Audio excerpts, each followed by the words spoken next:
Good evening, dear students. Today I am giving you an introduction to the writer Anton Chekhov, whose play A Marriage Proposal you have read. A Marriage Proposal, often called The Proposal as well, written by Anton Chekhov. His full name is Anton Pavlovich Chekhov. Note the spelling here. Sometimes you may get this spelling with T. Anton Chekhov was a Russian playwright and short story writer, born in 1860 in Taganrog. The place is located in southern Russia. So remember the dates. Chekhov was born in 1860. The place is Taganrog in southern Russia. Professional playwright and writer, mostly notable for his plays and short stories. His nationality is Russia. Some important dates of his achievements. In 1884, he graduated as a doctor. He was a sporadic doctor, often practicing medicine. 1887, his first play, Ivanhoe, was produced. In 1888, he received Pushkin Prize. And in 1899, he joined as a member the Imperial Academy of Sciences. Chekhov devoted much of his time to the relief work during the 1892 famine. Point number 1. As an author, a playwright and physician, Anton Chekhov lived throughout the early revolutionary phase of Russia in the late 19th century. Russia in the late 19th century. While Anton Chekhov did not consider himself a socialist, here you have to understand that he himself never proclaimed as a socialist. He is viewed by many of his readers as a non-political writer. But we will find that his ideas are embodied in his works. They are not apparently evident, but one can notice them subdued in his content. It is evident that there are many political themes in his works. Living in Russia during the time of the empire, one would indisputably be shaped by its culture, characterized by an oppressive government and revolutionary socialist ideas.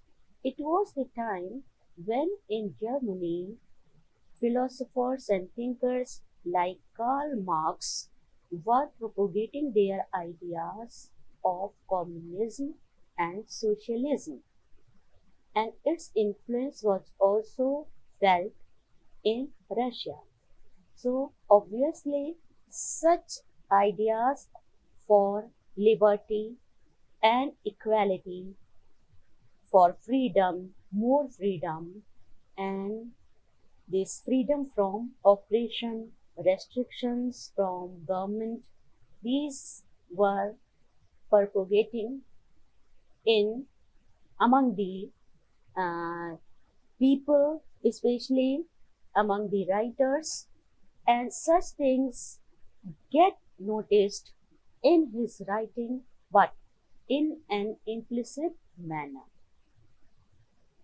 Chekhov contributed to his pattern as he writes with implicit socialist themes. They are not very overt. They are implied in the content. One can get them by a little exercise, by connoting them, associating them with the events of the history, the contemporary situations, sometimes in historical context and sociological non-fiction, which demonstrate the effect of his country on his philosophy as he longs for a more liberal lifestyle. So we see during the Chekhov's times, though the people became a little freer,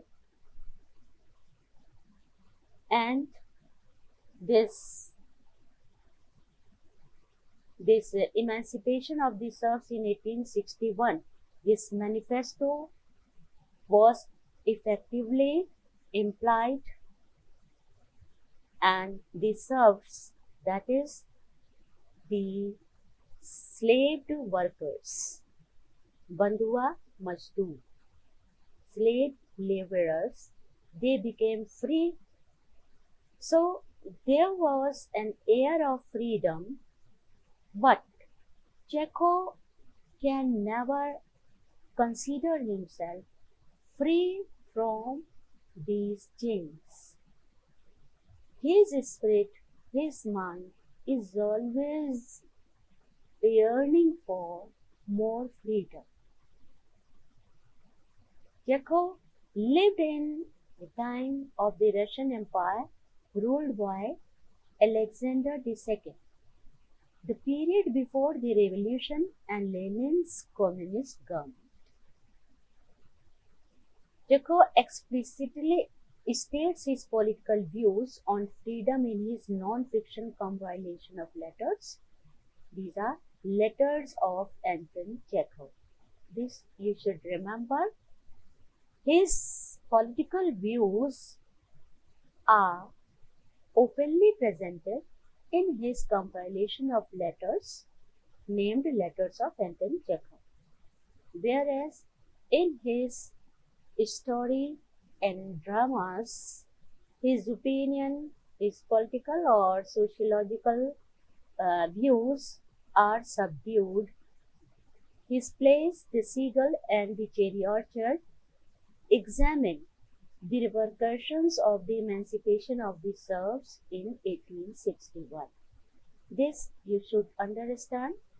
The 1861 Emancipation Manifesto, which proclaimed the emancipation of the serfs on private estates and of the domestic serfs. That is, the bonded laborers were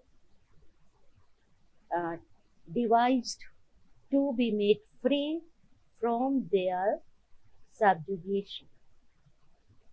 This Emancipation Manifesto of 1861 ultimately brought about an effective reform and effectively abolished serfdom throughout the Russian Empire. So this was an important event in the history of Russia.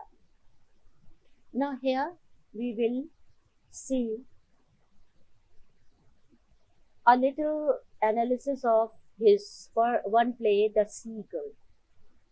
Though apparently we find in the story of the protagonist Nina, her struggle, who is a rural farm girl and pines for having a successful career in the acting field, and she has to go through many challenges in her life to become a successful actress. Please go through it. In The Seagull, Chekhov embodies this socialist theme in his protagonist Nina, an aspiring actress from the Russian countryside.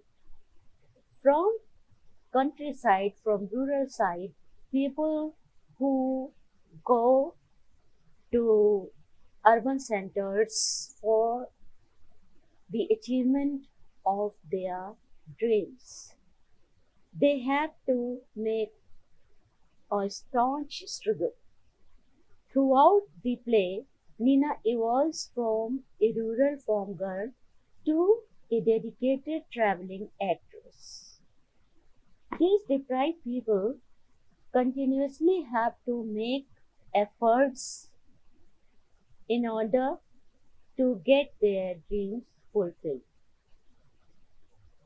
Nina's situation at home is representative of the oppression of the Russian people under the Russian Empire and its emperors, as her father and stepmother watch her so closely that for her lover Constantine, it is as if he is stealing her from a prison to get her away from her home.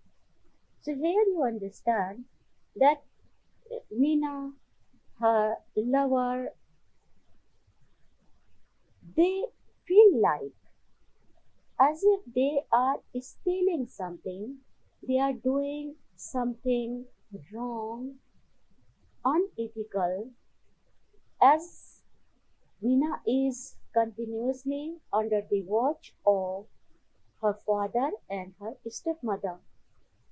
These situations echoes Russian people's custody under the observance of Russian authorities. People don't feel themselves free to pursue their ideals. Everywhere they are under screening. So Nina's position reflects, in fact, Russians' subjugated status in the society and oppression by the authority exercised upon them. Now please come to the second point. According to Marx and Hegel's philosophy employed here by Chekhov, to make this transition and thus to progress, Nina must go through a conflict. This is the philosophy of Marx and Hegel, that equality and communism or socialism will not come on a platter, will not be offered by anybody, and to achieve it, the proletariats or the deprived class has to make sufficient struggle, have to go through a conflict. What happens in the life of Nina? In the second act of the play, Nina falls for famous writer Boris Trigorin, ending her relationship with Constantine and thereby causing him to fall into a deep depression from which even great success cannot release him. There we see that life is not like a bed of roses, a simple path. For such strugglers like Nina, they have to make many compromises and have to face many challenges, have to be ready for any kind of situation in life. In between the third and fourth act is where Nina is truly tested. She moves to the city to pursue her acting career as a love affair with Trigorin becomes pregnant, and following the birth her baby dies. So,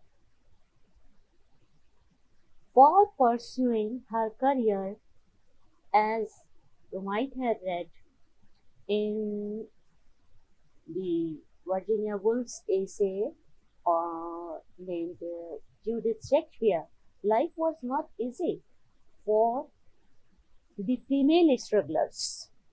They, being women, have to bear these unprecedented incidents as well. Number 3, as Marx and Hegel would have proposed, Nina has progressed due to her hardships. She has developed in so far that in the final act she comes back to find closer with Constantine. It's interesting. After becoming successful, she understands the worth of her first lover, which would have been the genuine one, uncompromised one, natural one. She comes to join that fellow, and despite his struggle, he has not progressed demonstrated by his suicide contrary to his success, which establishes Nina's evolution. So here we notice, though Constantine becomes depressive due to Nina's behavior, Nina's rejection, he, though becomes successful, was still cannot regain his confidence, whereas Nina is confident and successful. So it shows that Nina has evolved. She doesn't lose her confidence. As she attempts to find closer with her former lover, the fact that she knows she shall feel better after this confirms once and for all her progress after her struggle. So it is her success and the confidence gained through struggles. This experience of evolution makes Nina a evolved person. So here we find in this story what Chekhov meant to say. He wanted to show his people that in order to attain their freedom and enjoy the freedom of their choice, they have to go through struggle, have to face a conflict, need not to give up, and ultimately through hardships they can acquire a sound position in the society, and after that they could fulfill their natural genuine desires. That is why it is understood.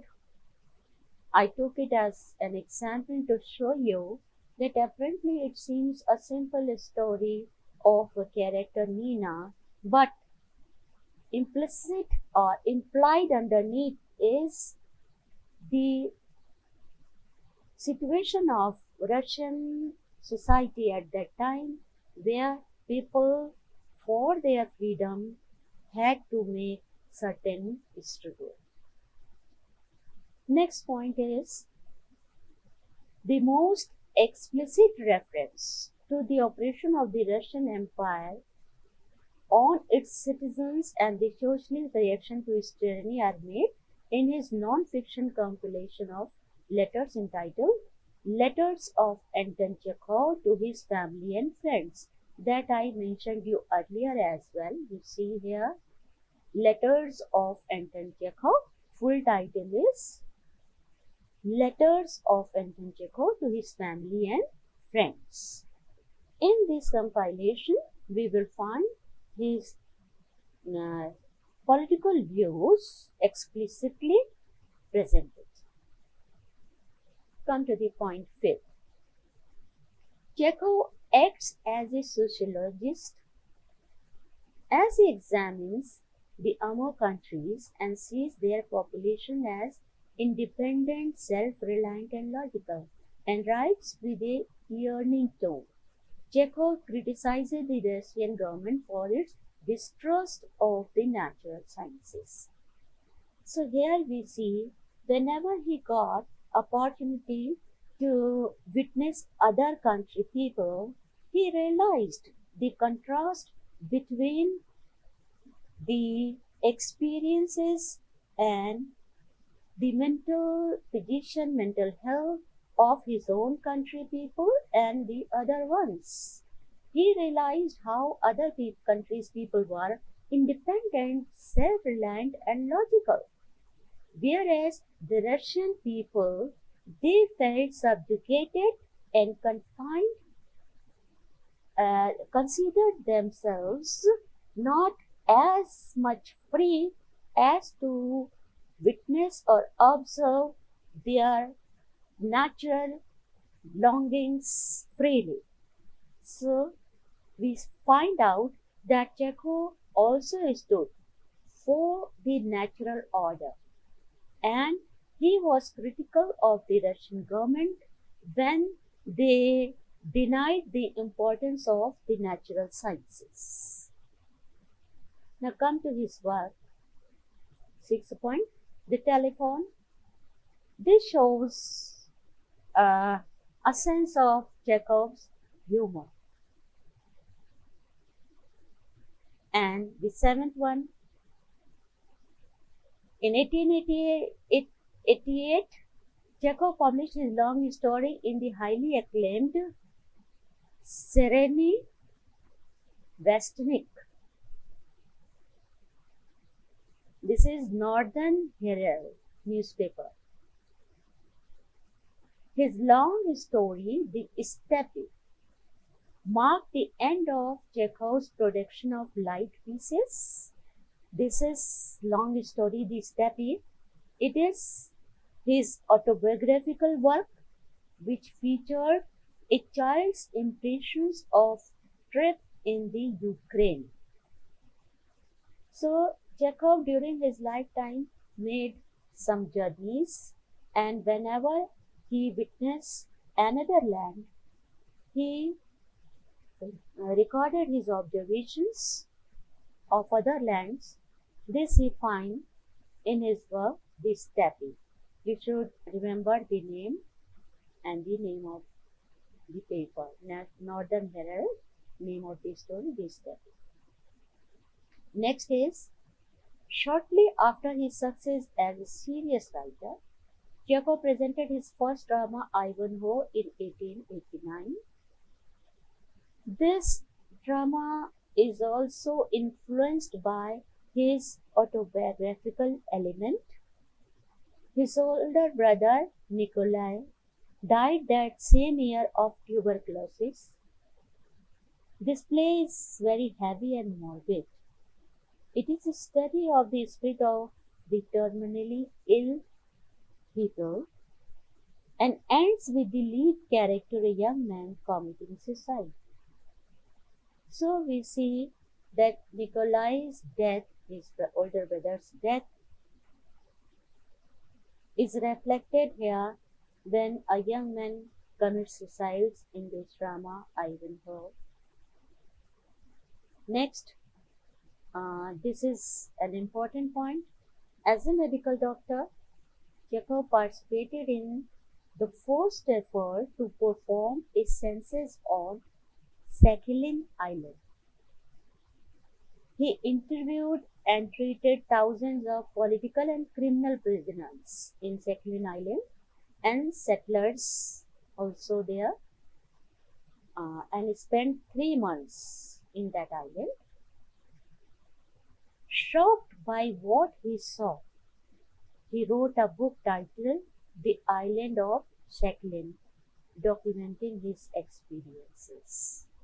So in this way we find that though Chekhov himself never proclaimed that he was a social writer, but whatever were his observations found reflection and presentation in his writings. This name of the work is important, The Island of Sakhalin, where he interviewed thousands of political and criminal prisoners. Come to the point 10. As a result of Chekhov's work on the census and book, many critics observed Russian society was confronted with their first exposure to the terrible living conditions and treatment of prisoners and settlers on this island. The work, The Island of Sakhalin, is important. It brought before the people the real suffering conditions of those islanders. Back home as his country state, Malikovo. He built schools, hospitals for the poor, and continually treated patients. In his hometown of Taganrog, he supplied books for public libraries and endowed institutions that provided basic education for the needy. In this way, we see the humanitarian aspect of Chekhov, who throughout his life helped the needy people. In his writings, he presented their sufferings, and in real life, he provided them the articles of requirement and always tried to help them. But Chekhov never imposed his philosophy, his theory, or his opinion upon his readers. He told his readers how difficult the life of a Russian was, but he never forced upon them his own personal way of overcoming this difficulty. He left it up to them. Chekhov suggested that his fellow Russians should make their own personal choices and solve their own moral dilemmas. So his work was to put forth his observations. That is why he always presented his opinions, his experiences, his notions through his writings. And as stated earlier, all his ideas were implicit, implied in his writing. One has to find it out through personal efforts. That is why Chekhov is criticized for lack of directness. Chekhov's lack of directness opened him up to criticism and misunderstanding. Most of the people may consider Chekhov as a simple writer, but there is serious references in his writing, and one has to find it out. Chekhov is most famous for his plays including The Cherry Orchard, The Seagull, and Uncle Vanya, and for such stories as The Lady with the Little Dog and The Huntsman. Please note down all these names. These are his important works. For Uncle Vanya, but more information is there in point number 15. His Wood Demon, his work Wood Demon,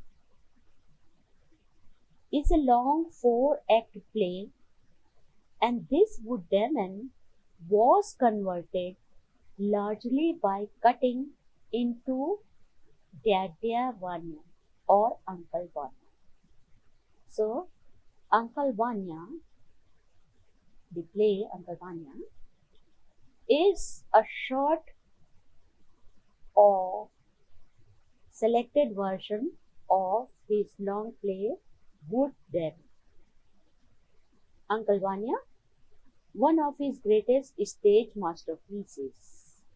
The conversion to a superb study of aimlessness in a rural manor house took place sometime between 1890 and 1896. The play was published in 1897. So please associate these two names, Wood Demon converted into Uncle Vanya.